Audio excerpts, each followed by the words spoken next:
Hello friends, this is John from Civil Center. Welcome to our channel. As we know, Civil Center is continuously working with the vision to guide civil engineering students and professionals. And for that, we keep making videos on different software. So today we are going to work on SketchUp. So I have started a series in which I have started to define all the tools that are there in SketchUp in toolbar. So I have completed almost all the tools, but today we are going to study the smart use of move tool. So this will be the part 2 in this series and I will start right now. So in the previous video I have explained how you can make these shapes. Today we will learn how you can make a shape like this. So without wasting the time, let's start. So first of all, I will just select this object, copy it using move tool. Now I will copy it somewhere and place it over here. Now using my offset tool, I will just take the offset. So over here is my offset tool and I will take the offset and fix the dimension of the hexagonal shape.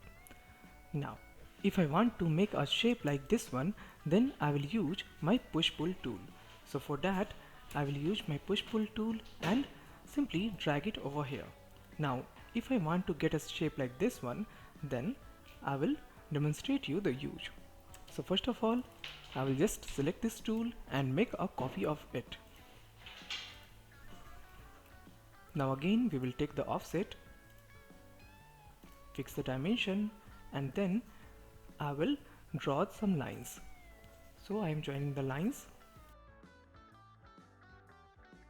Now that my lines are joined already, so I will just hit Alt on my keyboard and switch to push pull tool. So over here you can see I have got a shape like this of the similar height. Now how I can make such an image by just using move tool. So for that I will take another copy of this object and place it over here. Now I will use the offset tool, set the dimension, and now I will switch to move tool.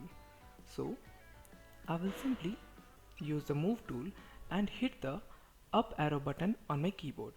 Now you can see I can drag it to any place I want, and now I will fix the height. So you can see I can get this shape using either push pull tool or using the move tool.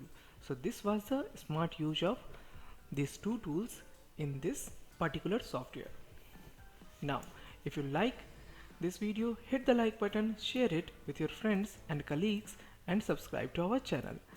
Also, if you want to join our live online classes, then you can find a link in the description which will redirect you to this Google form. All you have to do is to fill your details over here and our team will give you a call. Thank you and have a nice day.